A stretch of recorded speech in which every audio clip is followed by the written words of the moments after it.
Graça e paz, queridos. Amém? Vamos orar? Pai querido, nós te louvamos, te agradecemos, porque o Senhor é um Deus muito bom. Muito obrigado por podermos iniciar esse ano já com esse culto, Pai, de louvor e adoração a Ti. Nós te louvamos, te agradecemos, porque o Senhor é um Deus muito bom para nós e nos concede esse ano para que nós possamos viver na Tua presença. E Pai querido, por isso nós te pedimos que o Senhor Deus possa estar falando aos nossos corações nesta manhã.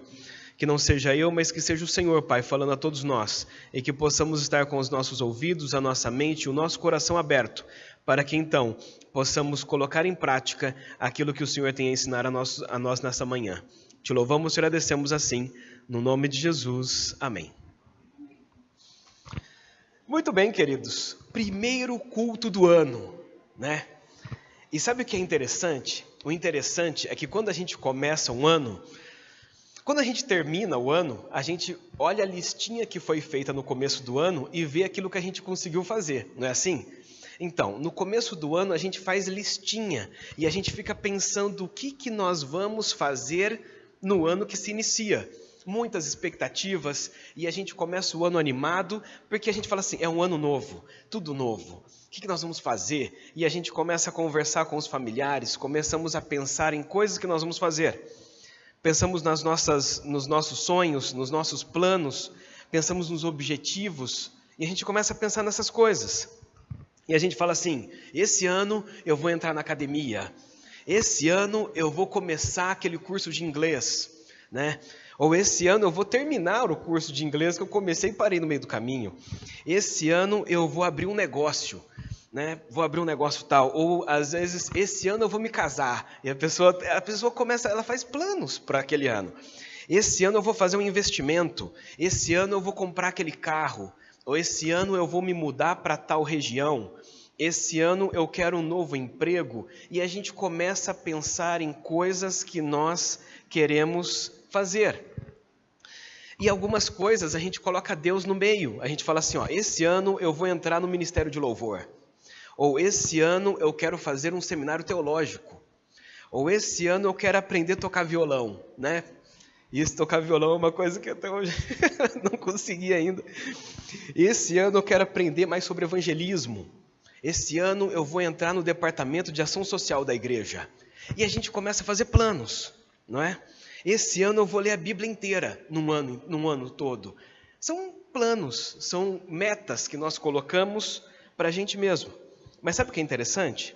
O interessante é que tanto a listinha de cima quanto a listinha de baixo, essas listinhas estão focadas em nós, no que nós queremos fazer para nós mesmos. Quer seja na primeira listinha, quer seja na segunda listinha. Aí você pode pensar assim, então qual que é a ideia? Bom, a ideia é diferente. Vamos ver. A gente pode pensar assim, podemos fazer listinha? Podemos, mas tem uma coisa que é importante a gente colocar na primeira linha da listinha, é importante colocarmos uma coisa. E aí depois você pode colocar um monte de coisa que você quiser depois. E hoje nós vamos ver o que nós vamos colocar como a primeira linha da nossa listinha para este ano de 2024. Convido os queridos a abrir a palavra do Senhor em Lucas, no capítulo 14. Nós vamos ler alguns versos da palavra do Senhor. Enquanto os irmãos estão abrindo, a gente tem que lembrar que Jesus ele andava por muitas regiões. Ele não ficava num lugar só. Então, conforme Jesus ele ia andando, ele ia levando o evangelho dele, do reino de Deus, para todas as pessoas. E ele ia passando e as pessoas se maravilhavam pelo evangelho que Jesus pregava. Não é? Jesus ele era um pregador diferente de tudo aquilo que já tinha sido visto antes e depois. Então, conforme ele ia passando, multidões e multidões se aproximavam de Cristo. E assim era a caminhada de Jesus no seu dia a dia. Olha lá o verso 25. Grandes multidões acompanhavam Jesus, e ele voltando-se lhe disse, se alguém vem a mim e não ama mais do que ama o seu pai, sua mãe, sua mulher, seus filhos, seus irmãos, suas irmãs e até mesmo a sua própria vida, não pode ser meu discípulo. E quem não tomar a sua cruz e vier após mim, não pode ser meu discípulo. Agora vamos lá para o 33. E o 33 ele diz assim: assim, pois, qualquer um de vocês que não renuncia a tudo o que tem, não pode ser meu discípulo. Então Jesus, quando ele está conversando ali com todas aquelas multidões, ele fala assim: olha, vocês querem ser meu discípulo, então tem alguns requisitos que precisam ser feitos para que vocês possam ser meus discípulos. Agora vamos ver o contexto daquela época, como que era, e vamos ver se é um pouco diferente do que acontece hoje. Então olha lá, naquele tempo tinha o descrente, tinham aqueles que não acreditavam em Jesus. Jesus pregava e eles não acreditavam. Esses é o que ficava mais de longe, né? Ele ficava ali e às vezes ele nem ia. Tinha alguns que nem se importavam em querer conhecer a Cristo. E tinha uns que iam, mas iam do tipo, vamos ver o que esse rapaz tem para falar, né? Vamos ver. Os fariseus também batiam de frente com Cristo. Então os descrentes eram os mais afastados. Mas tinha a multidão. A multidão ficava maravilhada por aquilo que Jesus fazia. Jesus curava as pessoas, Jesus ressuscitava mortos, Jesus multiplicava pães. E as pessoas achavam isso o máximo, porque eles não viam isso antes. Então a multidão estava um pouco mais perto de Cristo. E ela se maravilhava pelas boas novas que Jesus trazia para aquelas pessoas. Mas a multidão, ela era uma multidão mais interesseira, do tipo, se eu vou lá porque Jesus vai curar, e depois eu vou seguir aí Jesus estava num lugar, e depois a multidão já ia para outro lugar. Então era assim, não eram os seguidores era diferente, os seguidores já estavam mais perto de Cristo. Mas os seguidores ainda tinham um ponto. O ponto dos seguidores é que teve um momento em que Jesus começou a falar mais especificamente o preço que se paga para fazer parte do reino dele. E aí quando ele começa a dizer isso, a Bíblia diz assim, que as pessoas falaram assim, dura é essa palavra que o Senhor está dizendo, quem vai poder suportar isso? E a Bíblia diz que vários de seus seguidores o deixaram. E aí Jesus pega e olha para os seus discípulos e fala assim, e vocês? Vocês não vão também? E aí Pedro fala assim, mas para onde iremos, Senhor? Sendo que só tu tens palavras de vida eterna. Então os seguidores, eles estavam mais perto de Cristo, mas o relacionamento deles com Cristo já não era tão forte como o outro aqui, ó, os discípulos. Os discípulos, sim, esses são aqueles que andavam com Cristo em todas as situações, nos momentos bons e nos momentos não bons, nos desafiadores e nos momentos de festas. Estes estavam com Cristo, custe o que custar e haja o que houver. Eles estavam com Jesus. E é nisso, em ser discípulos, é que nós vamos meditar nesta manhã. Vamos ver uma outra passagem que Jesus fala sobre o requisito de ser discípulos. Se alguém quer vir após mim, negue-se a si mesmo, dia a dia. Eu grifei esse dia a dia. Sabe por que eu grifei o dia a dia?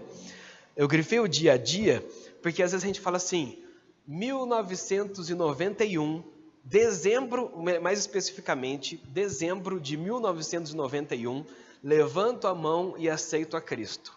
Tudo bem, mas isso foi em dezembro de 1991. E 92? E 93? E em 2024? É a mesma coisa de dezembro de 1991? Ou o que aconteceu nesse meio tempo? E a palavra do Senhor diz assim, negue-se a si mesmo dia a dia, tome a sua cruz e siga-me. Jesus disse isso, ele falou assim, olha, vocês querem ser meus discípulos? Esse é o lance, esses são os requisitos, venham comigo para que a gente então possa começar a viver juntos. Esse é o convite que Jesus faz para as pessoas. Mas esse convite não é uma vez, é dia após dia nós temos que lembrar desse convite que nós recebemos e nós temos que decidir viver discípulos de Cristo. Não é na emoção, é na razão. Você decide viver. Por quê? Porque olha só, o primeiro ponto, o discípulo ele precisa negar a si mesmo. E aí para poder falar, você fala assim, o que seria negar a si mesmo? Vou contar uma história para vocês. E a história é o seguinte, é uma história, né, queridos? A pessoa estava dirigindo o seu carro e Jesus estava na estrada. E a pessoa está dirigindo o seu carro, está dirigindo, de repente ele olha Jesus lá e Jesus está pedindo carona para poder entrar. E ele encosta o carro e fala assim, ô Jesus, e aí? Ele fala assim, olha, posso entrar? Aí o motorista fala, com certeza, o Jesus pode entrar no meu carro. E aí Jesus fala assim, então, mas para eu poder entrar no seu carro, tudo que está no porta-mala do seu carro, você tem que jogar fora. Aí ele, como assim? Mas eu tenho muita coisa, eu tenho uma bagagem muito grande aqui. Jesus falou assim, não, eu só entro no carro se você jogar tudo fora que tem no seu porta-mala. Aí a pessoa pensa, a bagagem no carro, Jesus no carro, tá bom, Jesus. Ele vai lá, abre o porta-mala e joga toda a bagagem que ele tem fora. E fecha. E aí ele vai e abre a porta do passageiro e fala, pronto, Jesus, agora você pode entrar. Jesus falou assim, não, eu só entro nesse carro se eu for do lado do motorista, se eu for no motorista. Eu não entro do lado do passageiro. Eu vou entrar só se for do lado do motorista. Aí ele fala assim, mas o carro é meu, tal. Jesus falou assim, não, eu sei que o carro é seu, mas eu só entro se eu for dirigindo esse carro aí. Aí ele, tá bom, Jesus, então pode ser. Aí ele vai e senta do lado do passageiro. Jesus então vem e senta do lado do motorista. E aí o motorista fala assim, aí o passageiro fala assim, então Jesus, então vamos seguir por aqui. Ele fala assim, não, agora quem está dirigindo sou eu. Eu vou para esse lado aqui. E aí Jesus então começa a dirigir o carro do jeito que ele quer, com a bagagem que ele quer, no ritmo que ele quer e para onde ele quer. Então o carro era da pessoa, mas quem estava tomando conta de toda essa situação era Jesus. Negar a si mesmo é isso, é entregar a chave do carro e falar assim, ó, pode fazer, eu estou só seguindo. Se é para cá, é para cá, se é para lá, é para lá, se é para parar, é para parar. E a gente pensa assim, às vezes, a gente entrega algumas partes da nossa vida para Cristo e outras não. Ou você fala assim, não, Senhor, essa aqui deixa aqui, vai. Essas daqui o Senhor pode cuidar, mas essa aqui não. Mas o negar-se a si mesmo é entregar por completo. Nós fomos chamados a entregar por completo. Tanto é que o verso 26, que nós lemos agora há pouco, de Lucas, ele diz assim, se alguém quer vir após mim e não ama a mim mais do que o seu pai, sua mãe, sua mulher, seus filhos, seus irmãos, suas irmãs e até a sua própria vida. Ou seja, nós temos que amar a Cristo acima da nossa própria vida. E se Ele é Senhor e nós somos seus servos, Ele dita as regras e nós dizemos sim, Senhor. E a gente faz aquilo que o nosso Senhor fala que tem que ser feito. Não somos nós que falamos para Ele o que é para fazer, mas é Ele que fala para nós o que nós devemos fazer. Isso, então, precisa acontecer. E a gente pensa assim, negar a nós mesmos, imagina que eu já disse isso algumas vezes, né? Que no nosso coração é como se fosse um prédio. E nesse prédio tem muitos e muitos andares. E em cada um desses andares você coloca uma coisa sua, que está no seu coração. Lembra quando a gente fala assim, você é meu amigo do peito, você está no meu coração. Então no seu coração tem um monte de andares. E ali está a sua família, seu pai, sua mãe, está os seus amigos, está o seu emprego, está as suas coisas, e cada um ocupa um andar. Mas o andar, sabe aquele 40º, 58º andar que existe, que é o último andar desse prédio do seu coração? Ali, quem tem que habitar é o Senhor Jesus. E quando você vai num desses hotéis chiques, que tem a suíte presidencial, tem a suíte presidencial e as demais. Aí um liga, eu quero jantar, o outro, eu quero isso daqui. E o pessoal está preparando. Mas quando a suíte presidencial liga, o pessoal fala, para tudo, que a suíte presidencial ligou. E eles querem isso, isso, isso. Aí eles vão lá, faz o que a suíte presidencial quer, e aí depois volta a fazer para os demais também. Porque a suíte presidencial é a mais importante daquele hotel. E Jesus precisa habitar na suíte presidencial do seu coração. E todas as demais coisas ficam para baixo disso. E ele fica em cima. Por quê? Porque nós resolvemos negar a nós mesmos. Olha só. Vamos ver um texto da palavra do Senhor que eu queria que os irmãos acompanhassem comigo. Nesse texto, a gente pensa assim. Nós temos que colocar todas as coisas abaixo do Senhor. E tem um texto em que Jesus está conversando com um homem e ele achava que ele já estava quase lá, mas na verdade ele não estava. Olha só o que acontece em Marcos 10. Nós vamos ler alguns versos começando a partir do 17. Ele diz assim: Pondo-se Jesus a caminho, um homem correu ao seu encontro e, ajoelhando-se diante dele, perguntou: Bom mestre, que farei para herdar a vida eterna? Jesus respondeu: Por que me chamas de bom? Ninguém é bom a não ser um, que é Deus. Você conhece os mandamentos: não mate, não cometa adultério, não furte, não dê falso testemunho, não defraude ninguém, honre teu pai e tua mãe. Então o homem respondeu: Mestre, tudo isso eu já tenho observado desde a minha juventude. Mas Jesus, olhando bem com amor, e disse: Só uma coisa te falta. Vá, venda tudo que você tem, dê o dinheiro aos pobres e você terá um tesouro no céu. Depois vem e me segue. Ele, porém, contrariado com essa palavra, retirou-se triste, porque era dono de muitas propriedades. Sabe o que é interessante? O interessante é que Jesus acabou mostrando para ele que já no primeiro mandamento ele já não estava seguindo. Porque o primeiro mandamento é você colocar Deus acima de todas as coisas. E ele colocou uma outra coisa no lugar de Deus. Ele colocou uma outra coisa na suíte presidencial. E aí Jesus falou assim: olha, faz o seguinte, então faça isso. E você vê que ele não se dispõe a querer fazer. Mas o que acontece conosco é que nessa suíte presidencial do nosso coração, nós podemos colocar pessoas lá. Tem pessoas que às vezes a gente valoriza mais do que o próprio Deus. Podemos colocar coisas lá, no lugar que é só dele. Nós podemos colocar planos, nós podemos colocar empregos, nós podemos colocar status, nós podemos colocar a ciência e os estudos neste lugar, que só ele pode ocupar. Mas se nós queremos ser discípulos de Cristo, ele tem que ficar acima de todas essas coisas.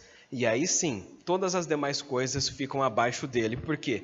Porque nós então entendemos que nós precisamos colocar ele acima de tudo. Mas além disso, precisamos fazer mais uma outra coisa. Olha só, precisamos tomar a nossa cruz. Tomar a cruz, queridos, significa propósito, significa missão. Jesus, quando ele nasceu, ele já sabia que tinha uma cruz esperando por ele lá, e os anos iam se passando, ele falou assim: essa cruz vai chegar, essa cruz vai chegar. E ele sabia disso, ele tinha um propósito, e nada tirava Jesus do propósito que ele tinha para fazer. O diabo uma vez dá uma ideia, e ele fala assim: eu tenho uma ideia, fala o seguinte, em vez de você morrer naquela cruz, vamos fazer diferente, eu dou para você todos os reinos deste mundo, você só precisa se ajoelhar e me adorar aqui.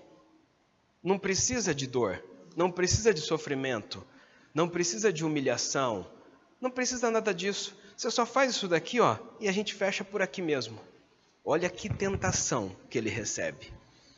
Mas Jesus fala assim: não quero esse atalho. E ele vai e ele enfrenta a humilhação, ele enfrenta a dor, ele enfrenta a angústia. Teve um momento que ele até falou assim: Senhor, é isso mesmo? Porque se for possível, afasta de mim esse cálice. Mas ele fala assim: mas que seja feita a tua vontade. Queridos, se Jesus, que era Jesus, resolveu cumprir a missão que Deus tinha para ele, quem sou eu e quem é você para não querer cumprir a missão que Deus tem para nós? Se o próprio Jesus não recusou, mesmo sabendo que a missão dele era muito difícil. Então quer dizer, nós precisamos saber qual é a nossa missão, nós precisamos saber qual é o nosso propósito, e atalhos vão surgir, muitos atalhos, muitas tentações vão surgir, e o que nós vamos fazer? Nós vamos manter firmes no propósito, ou a gente vai desviar daquilo que realmente nós somos chamados para fazer? E aí você pode pensar assim: e qual que é a missão? Qual que é o propósito? Para contar para vocês qual é a missão e o propósito, vamos lembrar o que aconteceu no Antigo Testamento. No Antigo Testamento, Deus viu que a humanidade tinha esquecido dele. Lembra? Adão, Eva, e foi, até que chegou uma hora que o pessoal já não lembrava, já não adorava mais a Deus. Deus fala assim: eu vou escolher um povo, e eu vou me relacionar com esse povo, e todos os demais povos vão olhar para este povo e vai falar assim: o que esse povo tem que nós não tem? O que vocês têm? Eles vão falar assim: nós temos um Deus, e o nosso Deus é assim. E todos os demais povos iriam adorar ao Deus verdadeiro através daquele povo, do testemunho daquele povo. E Deus seria conhecido em todas as nações. E aí o que acontece? O povo de Israel é escolhido, e em vez do povo de Israel influenciar os outros povos que influenciavam o povo de Israel. Olha que coisa. Pois então, mas aí quando chega que Jesus fala assim, ó, não é mais agora o povo de Israel. Jesus fala uma outra coisa. Vamos ler comigo lá. Mateus 28, 18 a 20. Esse texto é um texto muito conhecido, mas ele é pouco praticado. Conhecido ele é, mas na hora do vamos ver a gente patina nesse texto. Então, vamos começar o ano lembrando do texto, mas praticando esse texto que todo mundo conhece. O texto fala assim, Jesus aproximando-se, falou-lhes dizendo, toda autoridade me foi dada no céu e na terra. Portanto, vão e façam discípulos de todas as nações, batizando-os em nome do Pai, do Filho e do Espírito Santo, ensinando-os a guardar todas as coisas que tenho ordenado a vocês. E eis que estou com vocês todos os dias até o fim dos tempos. Jesus dá uma missão para todas as pessoas. Ele fala assim, ó, eu vim e eu mostrei como que é o meu reino. Agora vocês vão e façam a mesma coisa. Continuem aquilo que eu comecei. E isso não era só para o povo judeu, era para todas as pessoas que acreditassem e que crescem e que aceitassem a Cristo dali para frente. Então, olha só, propósito tem a ver com ir.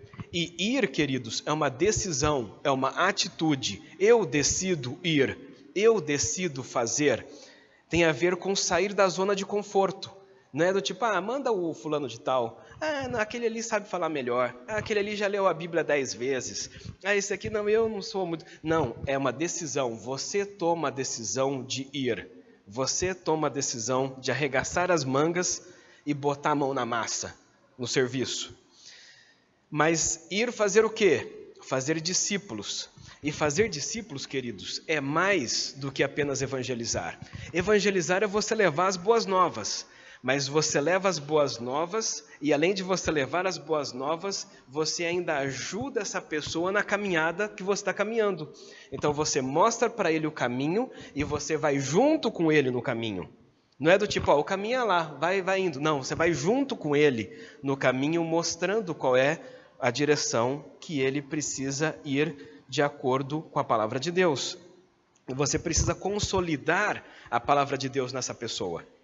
Então, fazer discípulo é mais do que apenas evangelizar. Mas você vai fazer discípulos para quê? O próprio texto diz que é para você ensinar, mas é ensinar a guardar. Ensinar a guardar, querido, não é do tipo, você passa a informação. Você passa a informação e você vive aquela informação para mostrar para ele como que ele tem que viver também. Então, não é só, olha, isso aqui é isso aqui. É assim, olha, isso aqui é isso aqui, e eu estou fazendo isso, você vai fazer também, vamos fazer junto? E aí você vai fazendo junto com a pessoa, é vivência, é dia após dia, é caráter, é atitude, é isso que muda a vida das pessoas. Quando você ensina, você vai ensinar elas a guardar, Jesus passou 3 anos com aqueles discípulos. Os discípulos viram Jesus em todas as situações possíveis que você possa imaginar. E eles estavam aprendendo de Cristo como que eles teriam que ser. Então, isso é o ensinar a guardar. Paulo diz assim, olha para mim e veja como que eu faço e façam vocês também. Será que a gente conseguiria falar isso? Puxado, não é? Mas então, nós fomos chamados para ir, sairmos da nossa zona de conforto. Nós fomos chamados para fazer discípulos. E isso é em qualquer lugar. Não é para você ir para a África, para o Pantanal, para não sei... Não, você pode cumprir o propósito de Deus lá no seu trabalho mesmo. Lá na sua vizinhança, lá com a sua família, lá com os seus vizinhos, numa viagem que você está fazendo, é ali, é pela internet também, é nas redes sociais. Você foi chamado para cumprir um propósito. E você pode cumprir esse propósito onde Deus te colocou. Você não tem que esperar a uma oportunidade acontecer. Você pode criar a oportunidade para que isso possa acontecer. Então nós vamos pensar assim, nós temos essa missão, nós temos esse propósito. E Jesus falou assim, tome a sua cruz, ou seja, pegue a sua missão e faça isso que você precisa fazer. Então a gente pensa assim, nós temos, recapitulando, que negarmos a nós mesmos, nós temos que tomar a nossa cruz e então nós precisamos seguir. E a gente pensa assim, seguir a Jesus é fazer o que ele faria e não fazer o que ele não faria. É simples, né? Não, queridos. Seguir a Jesus, nós precisamos fazer o que Jesus faria nas nossas ações, nas nossas palavras e nos nossos pensamentos. E nós temos que não fazer o que Jesus não faria nas nossas ações, nas nossas palavras e nos nossos pensamentos. E aí a gente pensa assim, quando você está nervoso, o que Jesus faria quando você está nervoso? É o que você tem que fazer também. O que Jesus falaria quando você está nervoso? É o que você tem que falar também. Quando você está triste, o que Jesus faria? E quando você se sentir traído, o que é que Jesus faria? Quando você se sentir injustiçado, o que será que Jesus faria no seu lugar?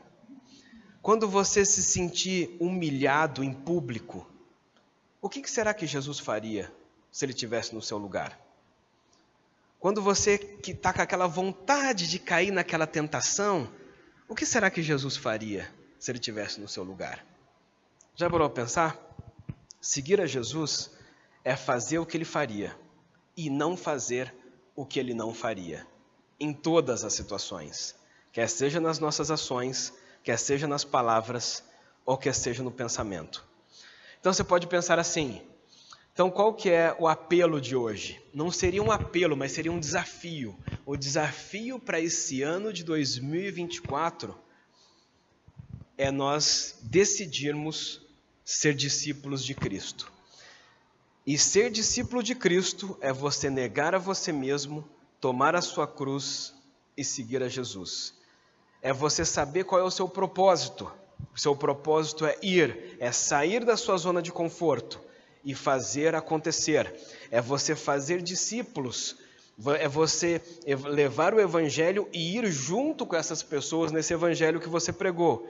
E é você viver esse evangelho para que as pessoas aprendam a guardar os mandamentos do Senhor conforme o teu testemunho, conforme o seu dia a dia. E aí assim, você vai estar seguindo a Cristo. E você vai estar seguindo a Cristo em todas as suas ações, em todas as suas palavras, em todos os seus pensamentos. Quando nós vivermos isso, então nós vamos poder falar que nós estamos no caminho de sermos discípulos de Cristo. E hoje você pode fazer esse compromisso. Você fala assim, Senhor, a primeira linha da minha listinha desse ano de 2024 é querer ser discípulo do Senhor. E as demais coisas, aí você pode pôr academia, o curso de inglês, você pode pôr o que você quiser ali. Mas o primeiro, você pode falar assim, Senhor, eu decido, nesse ano de 2024, ser seu discípulo. Eu quero fazer acontecer aquilo que o Senhor quer me usar para acontecer. E aí, queridos, a sua vida vai ser uma vida diferente. As pessoas vão olhar para você de uma forma diferente. Então você pode decidir viver nesse ano de uma forma em que as pessoas olhem para Cristo, olhem para você e vejam Cristo na sua vida. E elas vão poder falar assim, mas o que você tem que eu não tenho? Você fala assim, então, eu tenho um Jesus que mudou a minha história, e se você quiser, ele pode mudar a sua história também. E aí você vai junto com essa pessoa nessa caminhada para que essa pessoa possa entender e saber e viver o verdadeiro cristianismo na vida dela. Então, o desafio de hoje, desse dia, é isso. Decida ser discípulo de Cristo, para que você possa viver por Cristo e por seu reino. Vamos orar, queridos? Senhor Deus, nós te louvamos e te agradecemos, porque o Senhor é um Deus muito bom para nós. Nós te louvamos e te agradecemos, Pai, porque o Senhor enviou Jesus à terra para mostrar para nós qual é o caminho. E Ele nos convida para que nós possamos ser seus discípulos. Perdoa-nos, Pai, pelas vezes em que nós dizemos que nós somos cristãos, mas nós não somos discípulos de Cristo da forma como Cristo gostaria que nós fôssemos. Mas que no nome do Senhor Jesus, que a partir de hoje, que a motivação do nosso coração seja vivermos como discípulos do Senhor todos os dias da nossa vida a partir de hoje. Que nós realmente possamos negar-nos a nós mesmos, possamos entender o nosso propósito e possamos seguir a Cristo da forma como a Tua palavra diz. E assim, Pai, que o Teu nome seja conhecido e reconhecido em todas as nações através das nossas vidas. Que o Teu nome seja exaltado e glorificado através das nossas vidas. E que nós possamos agradar o Teu coração como gratidão de tudo aquilo que o Senhor já fez por nós. Te louvamos e agradecemos assim, Pai, no nome do Senhor Jesus. Amém.